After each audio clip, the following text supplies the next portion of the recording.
The Snow Queen by Hans Christian Andersen.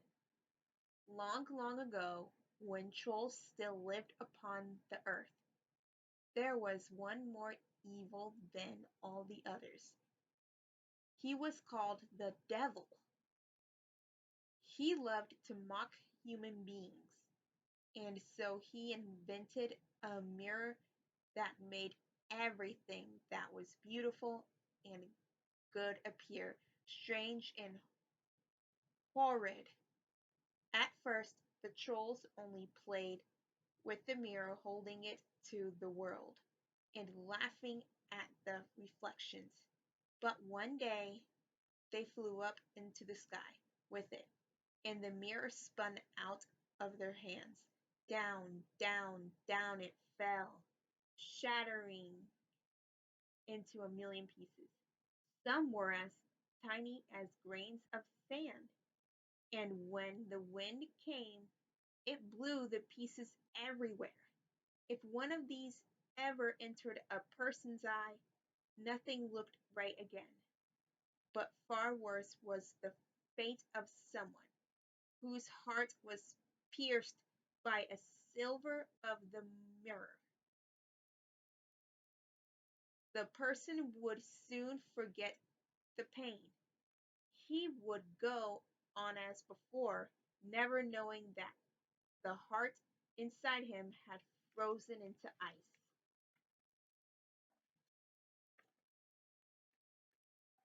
At, at a time when the tiniest fragments of the devil's mirror were still swirling through the air, a boy and a girl lived very near each other in a big city. The boy's name was Kai and the girl's name was Gerda. They were good friends and loved nothing better than to play in the window gardens that leaned from the gables of their houses. In the summer, they could sit under the rose trees and walk easily from one house to the other. In the winter, when the windows were tightly closed and covered with ice, Gerda would run down the stairs and through the snowy yard to Kai's house. The two children heated copper coins upon the stove and pressed them to the windows. A perfect small peephole was made in this way, and they could see across the wintry sky. The white bees are swarming, said the old grandmother. Do they have a queen too? Asked Kai. The grandmother nodded. She always stays in the center of the swarm. On snowy nights, she flies through the streets of the town and looks in at the windows. Perhaps you have seen the ice patterns she leaves behind. Yes, I've seen them, exclaimed Kai. And then he knew that what the grandmother said was true.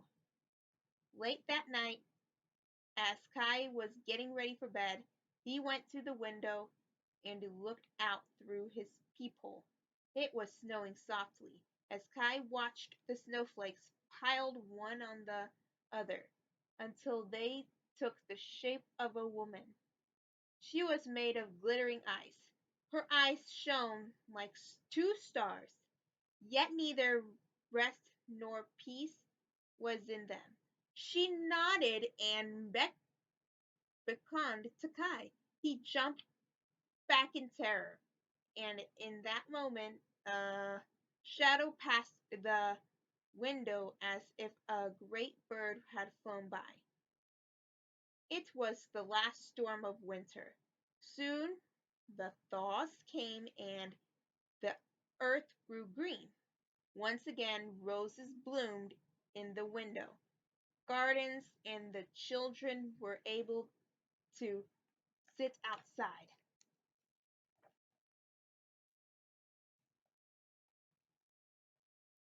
Late one afternoon, as the church bells struck the hour, Kai suddenly cried out. What is it? Asked Gerda. Something pricked my heart, Kai said, and then he gasped again. Something sharp is in my eye. Gerda looked into Kai's eyes. There was nothing to be seen, but she cried because she felt sorry for him. I think it is gone now, said Kai, but he was wrong, for one splinter of the devil's mirror had entered his eye and the other had pierced his heart. Instantly he turned on Gerda and began to mock her. Why are you crying? You look ugly when you cry. There is nothing the matter with me. Look, he shouted. That rose up there is growing all crooked, and that one has been eaten by a worm. How horrid they are! Then he tore off the roses and stamped on them. What are you doing, Kai? Cried Gerda, and when he saw how frightened she was, he pulled off another flower and climbed through the window into his own house, leaving Gerda to sit outside all alone. No longer would he consent to play with her. Now his games were more grown up. One winter day, when the snow was falling, he came by with his sled upon his back and wearing his woolen hat. He screamed into Gerda's ear as loudly as he could. I have been allowed to go down to the square and play with the older boys. And away he went without ever looking back. Now it was the custom in that town for the bigger boys to tie their sleds to the farmers' carts. They would travel fast over the hard, packed snow and get a wonderful ride. While they were playing in this way, a big white sled came into the square and circled it twice. Quickly, Kai tied his little sled to the big one. He wanted to show the older boys how daring he was. Faster and faster they rode. Soon the town was far behind them. Kai wanted to untie his sled, but each time he was about to do it, the driver smiled at him so kindly that he didn't. It was as if they were already friends. The snow fell more thickly, snowflakes swirled around them, and the sled moved like the wind. Kai was very frightened. He tried to say his prayers, but he could remember only his multiplication tables. The snowflakes grew and grew until they looked like white hens running near them. At last, the big sled stopped and the driver stood up. Kai knew her at once. She was the Snow Queen.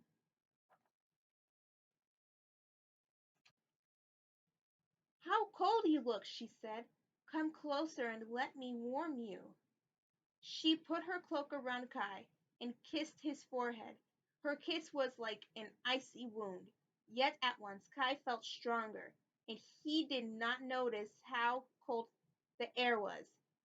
As he started into the Snow Queen's face, he thought he had never seen anyone wiser or more beautiful. The longer he looked, the less he knew, and soon all memory of Gerda and the grandmother vanished. They set they set out again, and now they left the earth and were flying in the air. They circled back over his town, but Kai did not even see it.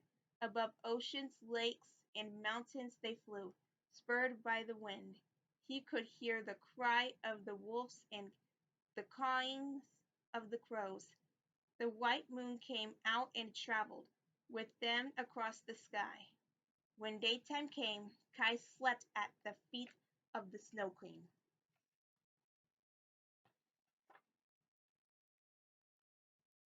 It was sad gray winter. As time passed, people in the town began to say that Kai must have drowned in the icy river. that ran close to the square where the boys played with their sleds. But Gerda could not believe this. One clear morning in early spring, she put on her new red shoes and crept out of the house. Down to the river she went and threw her shoes into the water. "Is it true that you have taken Kai?" she asked the river. "Here are my new red shoes if you will give him back to me." The shoes struck the water far from shore, but the river carried them back to her as if to say it had not taken Kai. Gerda did not understand. She thought she had not thrown the shoes far enough, so she climbed into a rowboat that was in the reeds and threw the shoes over the water again. Just then the boat drifted with the current, and Gerda found herself floating down the river. "Perhaps it will carry me to where Kai is," thought Gerda, and she sat perfectly still in her stockinged feet. The land along the shores was green and beautiful, and sparrows flew near the boat, chirping as if to comfort her. At last the boat drifted near a cherry orchard and came to rest upon the shore. An old lady came out of a strange little house nearby and caught hold of the boat with her shepherd's crook. "You poor little thing," she said to Gerda, "tell me who you are and how you have to come be here." "I am searching for my playmate," said Gerda, and she told the old woman everything. "You must not be sad. Your friend will probably pass this way soon. Come and eat my cherries, and I will show you all the flowers in my garden." The old woman took Gerda by the hand and led her into the house. The windows were made of colored glass, and a strange light shone in the room. On a table stood a silver bowl full of ripe cherries. As Gerda ate them and stayed with the woman, she thought of Kai less and less.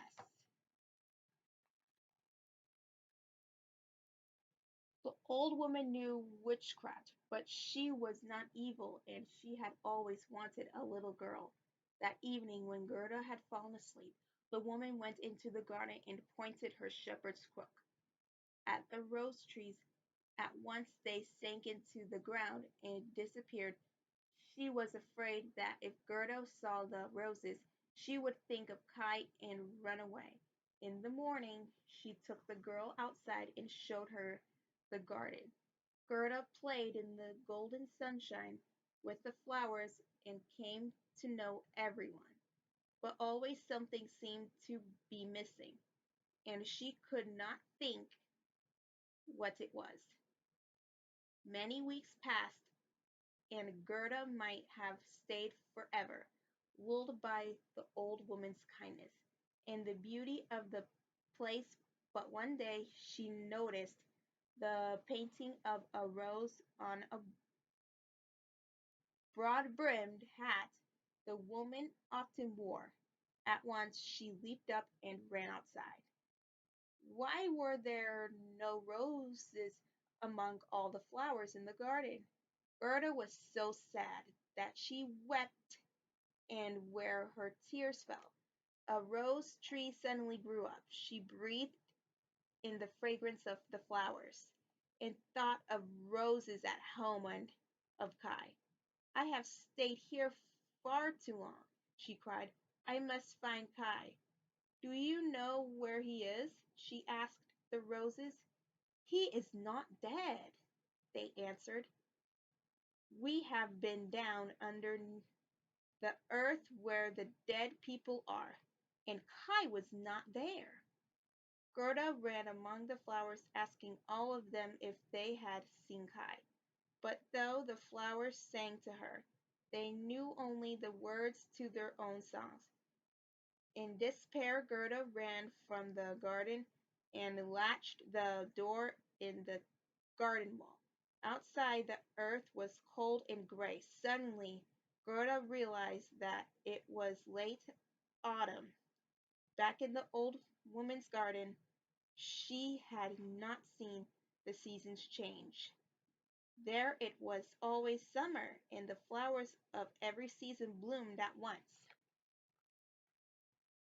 I have wasted so much time, thought Gerda. I must not wait here any longer. She walked through the fields and forests, though there was frost on the ground, and her bare feet stung.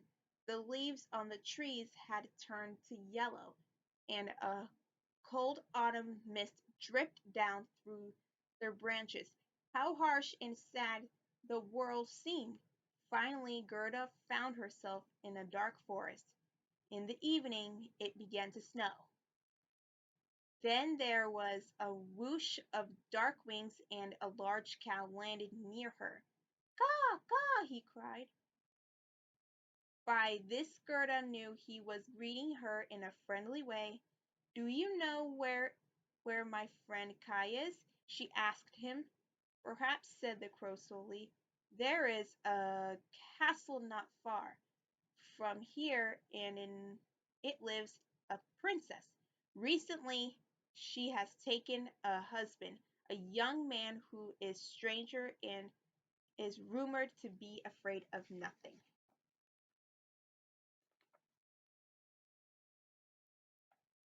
Gerda cried out in excitement. "That must be Kai." "Well, perhaps," the crow answered. "He is said to have long hair and bright shining eyes. Many before him had tried to win the princess, but it was the stranger she wanted because he was far cleverer than all the rest." "Now I know it is Kai," said Gerda. "He is so clever that he can figure in fractions. Won't you take me to the castle, dear crow? I must see him at once." The crow looked thoughtfully at Greta, and then he nodded. "This way," he said, and he rose up into the air and flew ahead of her out of the forest. As they entered the castle, Gerda was nearly faint with longing. She was certain the bridegroom must be Kai. Soon she would see his face. He would smile at her and tell her how happy he was that she had found him at last. Gerda followed the crow up the back stairs to the bridal chamber. The castle was dim and quiet, but suddenly there was a whirling, rushing sound, and shadows of horses and hunters of dogs and falcons moved upon the walls. Gerda drew back fearfully. "Don't be afraid," said the crow. "They are only dreams came to fetch the princess and her bridegroom. They will be fast asleep, and you will learn if he is the one you seek." At last they arrived in the royal bedchamber. Gerda peeked at the bridegroom, where he lay, and saw his long brown hair upon the window. "It is Kai!" she shouted with joy. Then the dreams rushed in again, and the young man awoke and looked her in the face. But it was not Kai, not Kai at all. With no thought for where she was, Gerda began to weep. "You poor thing," said the prince, "tell us what is the matter." As Gerda told them all that had happened, the princess held her close. They said she must spend the night, and in the morning when she awoke, they gave her a silk dress and a pair of boots and a golden coach drawn by 4 horses. For a time the crow rode with her, but when they came to the edge of the forest, he had to fly away. Gerda waved and waved until she could no longer see his wings shining in the distance. Now she was alone and felt sadder and more desolate than ever. At length they came to a stand of trees along the roadside. Hidden among them was a band of robbers, and the golden coach dazzled their eyes like a flame. Gold, gold, they screamed, flinging themselves upon it. They grabbed hold of the horses and killed the coachman. And then they dragged Gerda out upon the road. She is lovely and plump, said an old robber woman. I think I will have her for supper. She took a long knife from her belt, and her eyes sparkled with greed. But just as the robber woman was about to slit poor Gerda's throat, her daughter, whom she was carrying upon her back, bit her hand. No, she is mine. I want to play with her, said the little robber girl. She was a spoiled and wilful child, and so the robbers had to give in.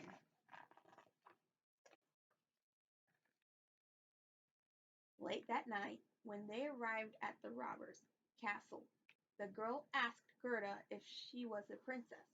No, I am not, answered Gerda, and then she told her now she was looking for Kai and had come to be riding in such a fine carriage.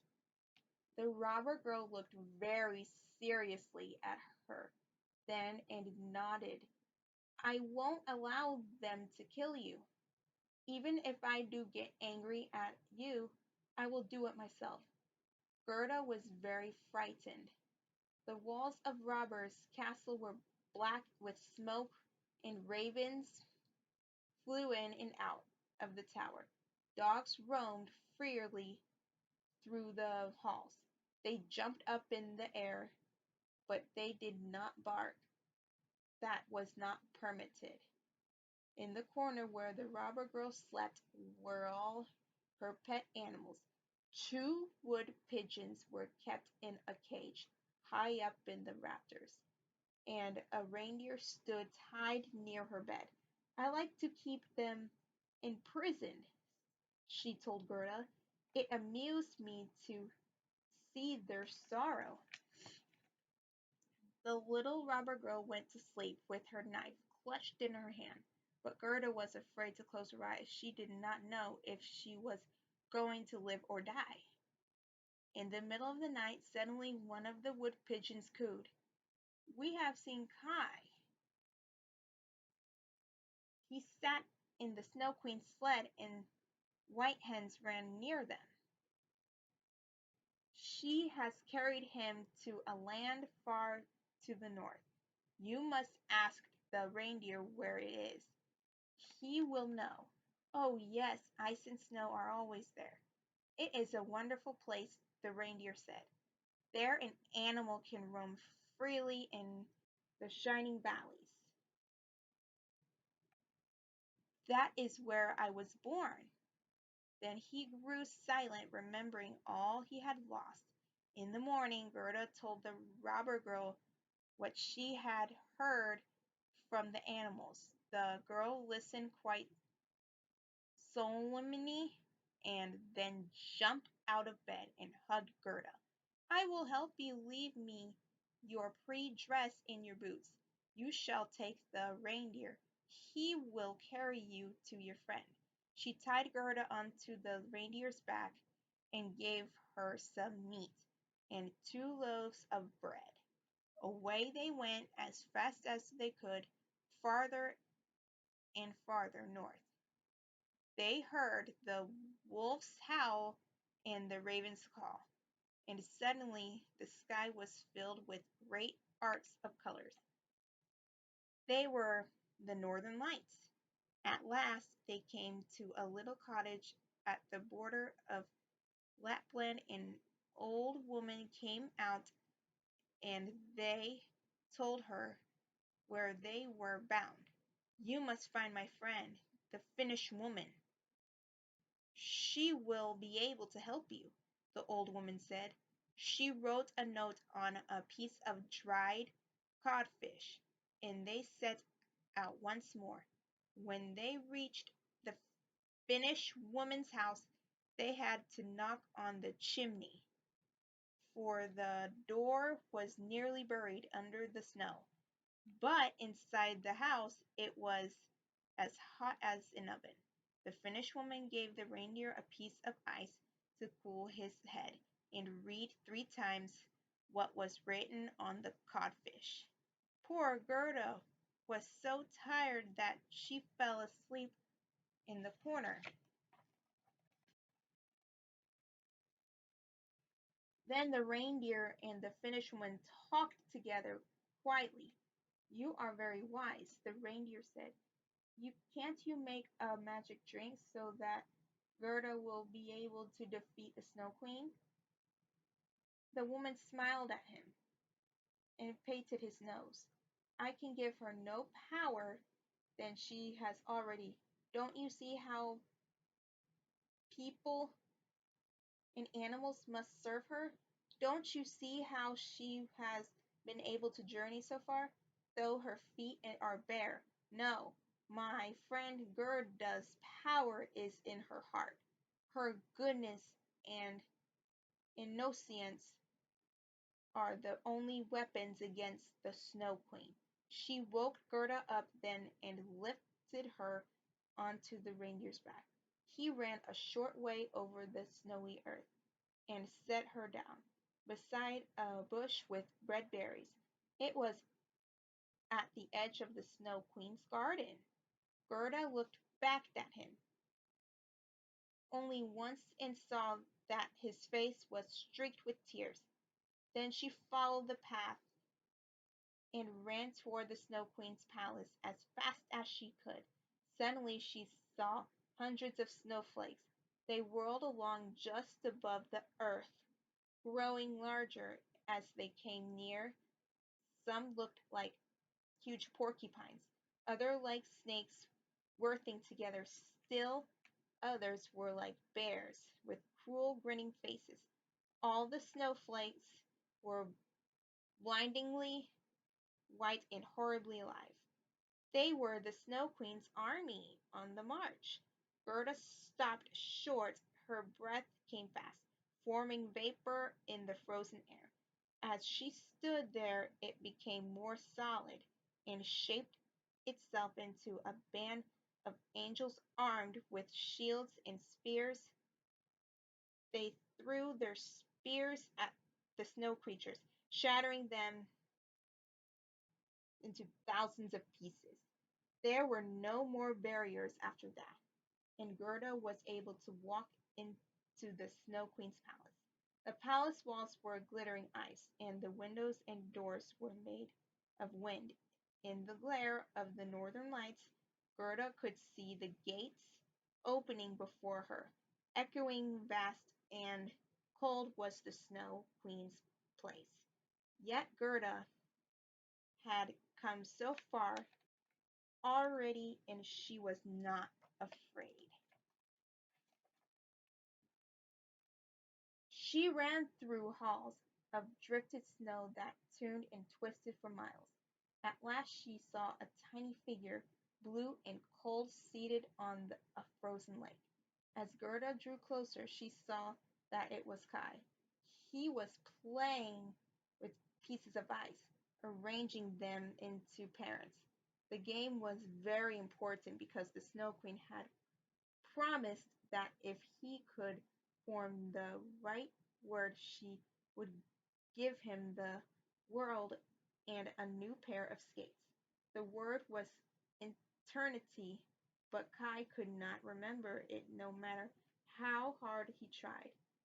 He did not even look up when Gerda rushed at him and threw her arms around his poor, stiff body. She began to cry, and her hot tears fell upon his heart and melted the ice away.